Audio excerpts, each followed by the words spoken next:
let's do it. Let's do it. I really want to blast some maps. We've been chilling pretty hard at the beginning of our stream today. But I think that we got our stash cleared out. I haven't really changed much about my character's build besides the fact that we did get a new belt yesterday. I think that's like the only thing that's really changed. Nice. Is I slapped a chaos resist gem in my gloves and I got a new belt. 144 max life, life recovery, strength, fire resistance, and lightning resistance to bring me out a nice like 100+ resists across the board, except for chaos. And that's gonna go up to like 120, isn't it? When they undo like the resist changes, like isn't that how that's gonna work? That's gonna be crazy. That'll be OP. Alright, let me fire off this trade real quick. Here you go, brother dog. Thank you, man. Good luck out there. You suck. Alright, never mind. I revoke it. Thanks for the trade. Have a good day. You suck. Alright, good luck. He's in the trial of the Sekhemas, probably getting owned right now. He's probably just having a bad day. It's alright, dude. It's alright. You can check out my trial of the Sekhemas video if you need any help seeing how I did it. Anyway, what we should do is take a look at these upcoming changes and improvements that Path of Exile posted. Because there are some things that do affect us a little bit. Let's have a look. Path of Exile 2 has been live for just over a week. We've addressed some feedback already and are working on more fixes for key pain points in an upcoming patch. The full patch notes are coming soon, but check out some of the more significant changes below. Okay, we will. I think we will. Gameplay features. Like we mentioned last week, we'll be adding the capacity to fast travel between checkpoints within an area, as well as adding many more checkpoints to areas, generally at all entrances and exits to areas, meaning if you find these first, you'll be able to instantly travel to them to continue exploring. This is mostly just a campaign thing, I believe. I don't think there's checkpoints in maps, but oh well. We will be making passive point respecking cheaper, especially at higher levels. It had a relatively aggressive curve, getting more expensive with character level. We have flattened that curve so it doesn't exponentially grow as much. This should generally result in approximately 40 to 50% less gold cost for respecking between the start and middle of endgame progression. So I spent like 250,000 gold respecking, and then I made like 300,000 gold back, but I played a lot that day, so like it's cool. But yeah, if they want to make respecking cheaper, that's fine. I definitely respec a lot, so that's cool. That's cool. Fine by me. But yeah, this just affects the campaign, so if they want to make the campaign a little smoother for people, that's fine. That's cool. Trial of the Sekhemas.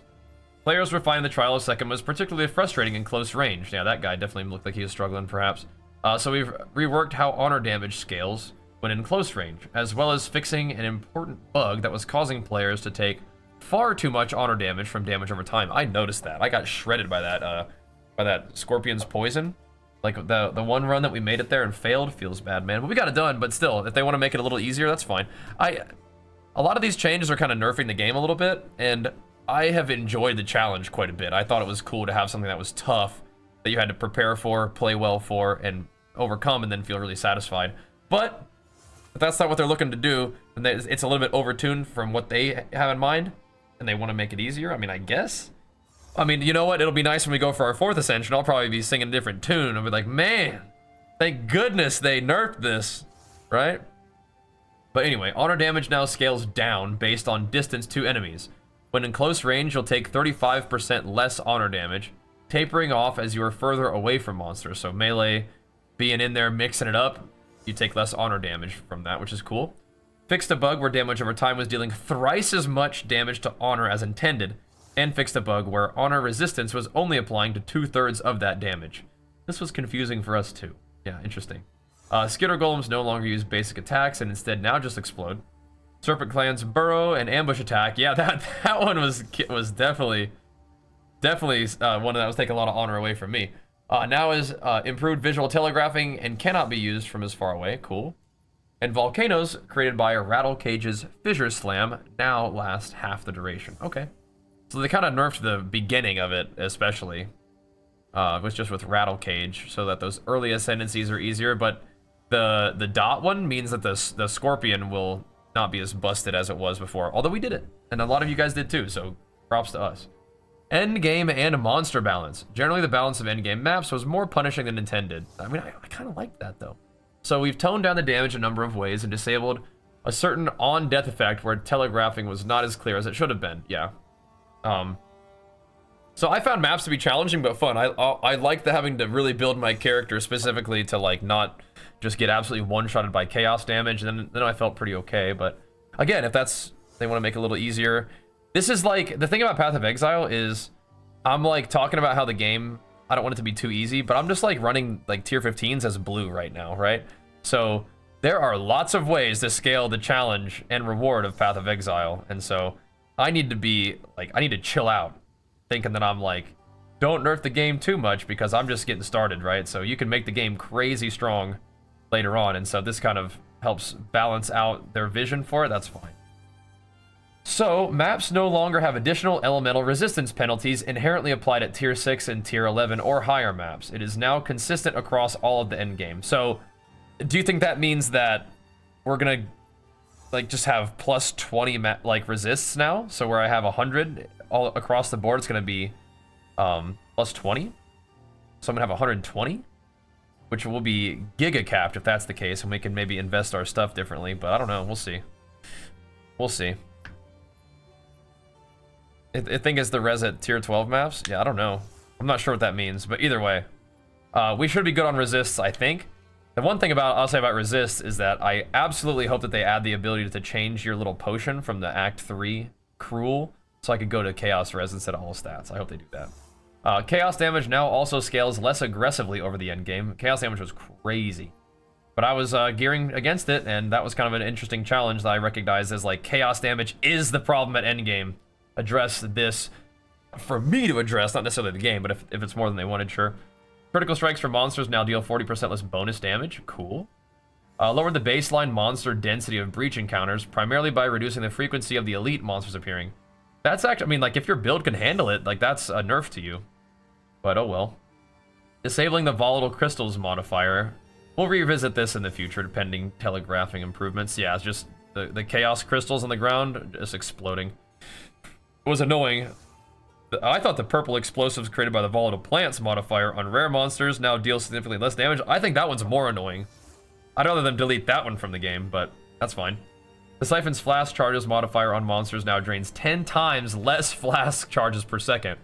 This was unintentionally draining way too many charges. Yeah, I just figured that those guys just evaporated your flasks, and that's just how it was, but okay. Cool. These changes should generally result in an endgame that is much more survivable than before, and we will continue to address problematic cases as they arise. So again, this is probably going to make the beginning of the endgame a little bit more comfortable, and you're still going to get your butt kicked by ridiculous stuff later on, which is cool. That's good. Character and item balance. We've made charm modifiers on belts substantially more common and now appear at much lower levels. The of symbolism modifier now appears from level 23 onwards, and the of inscription modifier now appears from level 64 onwards. Electrocute is now 25% harder to build up, but the damage penalty has been removed from the support gem. Okay. Added new lightning damage and electrocute cluster to the passive tree. Wow. In between the ranger and monk sections, a whole new cluster on the thing is insane. It is now more difficult to chain freeze enemies by reducing the amount of freeze buildup applied after a freeze has been applied. Okay, interesting. I think we had Mua Man telling us that they nerfed that effect on his sword. He was like, how they found out. The Hunter's Talisman notable now grants +1 charm slot. The small passive skills leading up to it now grant the stat it formerly gave. The charm helper text has been updated to indicate that you cannot have more than 3 charm slots unlocked, so that we can add more sources of it in the future. Okay, interesting. Yeah, I think I found one belt that had +1 charm slot, and that's it. I'm assuming this means you won't see the additional res drop when running higher maps, because you don't see that reflected in your stats when standing in town or at your hideout. It just drops when you go to the map. Oh, is that true?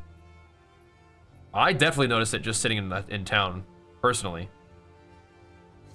But if you go to like an old area of the world, your reses go up. But then when you go back, I don't know.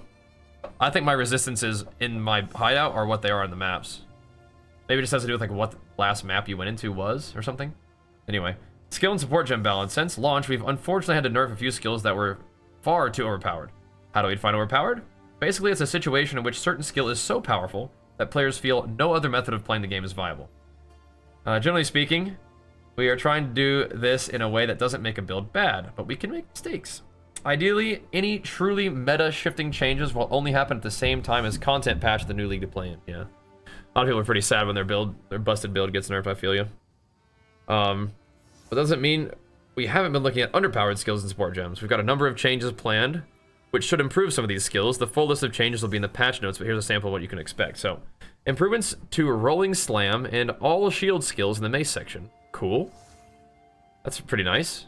Improvements to various bow skills, especially the skills that use to generate frenzy charges. Improvements to bone spells and chaos damage over time spells in the occult section. Improvements to various crossbow skills, especially those at higher tiers. And improvements to some underachieving quarterstaff abilities, alright? Alongside all of these skill gem improvements, we've also done a pass over the support gems. We've added 2 new supports and removed or lessened the penalties on many others. Notably the fire, lightning, and cold exposure supports. I'm just like spacing out and reading this. I don't care about all this caster stuff. Added the tremor support gem, which can be used to give multiple more aftershocks to skills with a damage penalty. That sounds pretty cool for me though. Add the bidding support gem, which can be used to give more damage to the command skills of supported minions. The fire exposure, lightning exposure, and cold exposure support gems no longer penalize damage of supported skills. They now have a mana cost multiplier of more. Okay, whatever. And there are some notable nerfs to the few of the remaining overachieving skills. Skeletal Arsonists, Spirits, now match the other 2 Skeleton Mages in terms of spirit cost. This should result in a slight decrease in the number of Arsonists at a higher level. I've heard about this build. A nerf the damage over time component on very high levels of Tornado and Vine Arrow. These were never intended to be dealing damage themselves, but more so act as a way for other skills to propagate damage, okay? And Magnetic Salvo can now only use your stuck lightning arrows as opposed to those created by your party members. Oh, wow, okay. Interesting. As we wind down for the holiday season, we want to thank you all for our most successful launch so far. Great. We could not have done it without all of your support. A lot of our team will begin to take some much-needed rest over the next few weeks, but we look forward to getting back in the new year, refreshed and ready for an exciting year of development in 2025. All right, cool. So now all we got to do is just make sure that we get warrior buffs, and then the endgame changes so that we can just pop off, and then they can't nerf us while they're on vacation. Perfect. Perfect. Sounds good. I like these changes. I mean, I feel like they're pretty heads up. I've really been enjoying the difficulty of the game, and I'm sure the difficulty of the game will continue to scale to the ridiculous levels that you can kind of expect with Path of Exile. But I don't want it to be like too easy. But we'll see. Trial of the Sekhemas being a little bit easier. Hopefully it'll be nice for going for the 4th Ascension. Not getting one-shotted by chaos damage and not having to worry about certain chaos effects is cool. All this stuff looks good. I like it. It's going to be fun, and respeccing more, you know, inexpensively is also nice too. So very, very cool. Very, very cool. Thanks, PoE. I think we may finally be able to do a map. We've been doing my inventory and catching up on the news, but we might be about time to game, boys. Let's get down to business. Finally. Let's go.